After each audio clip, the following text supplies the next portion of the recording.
So I've had the pleasure of being involved in quite a few events already this year, and most of them are virtual, some were in a studio as well. I've learned a few things, and I think these might be handy to pass on to all you event organisers out there. They're really just tips for how you work with your speakers and how your speakers can improve things. I think it's really more important than ever to emphasise to the speakers at an event how important keeping to time is. It's way more important than it is in a room because your audience is in a totally different situation. They can so more easily switch off. If they think something's meant to be 20 minutes and the guy starts talking for longer, everybody starts to look at their watch and think, oh, for goodness sake, how much longer?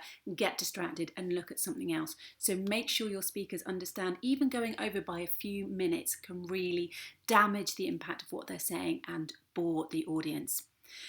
I think as well, a lot of people are trying to read off the screen when they do their presentations. So for example, they'd be looking down like this and they're saying, yes, if you do that, it additionally takes away the degree of naturalness and makes you sound inauthentic. And that's what they're doing. So don't let them do that. Let them use notes, by all means, have their notes open on their computers next to their camera and you talk from the notes. But as soon as they start to script it, which can be incredibly tempting because you think, oh, no one can see that I'm scripting this, it doesn't work, because unless you're incredibly skilled at speaking to auto cue and looking as if you are not reading, it's going to go wrong. People see it, and as soon as we feel that we're being read to, it doesn't feel authentic and we switch off.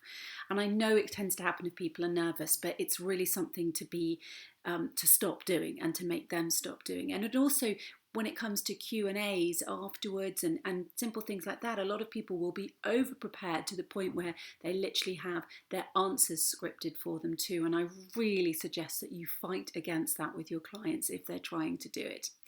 And I would also suggest that everybody, regardless of how senior they are, get some virtual event presentation training, because it is very different from a live event.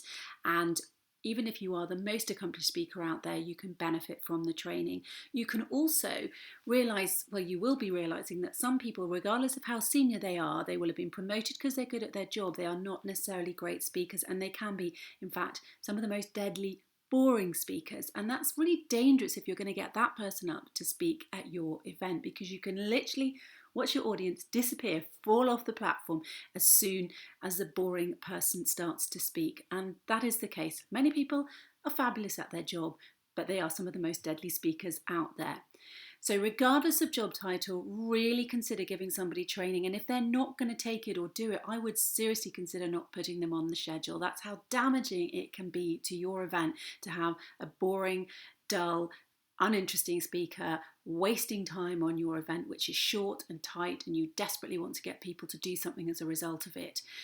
Otherwise, all the money that you are spending on your amazing event, on incredible event organisers, on incredible production teams, on expensive virtual platforms, on great hosts, on all the gamification and everything else that goes into your event, that can all just be completely and utterly wasted if the audience is going to fall off the platform because of a couple of deadly boring speakers. Okay, hope that was helpful.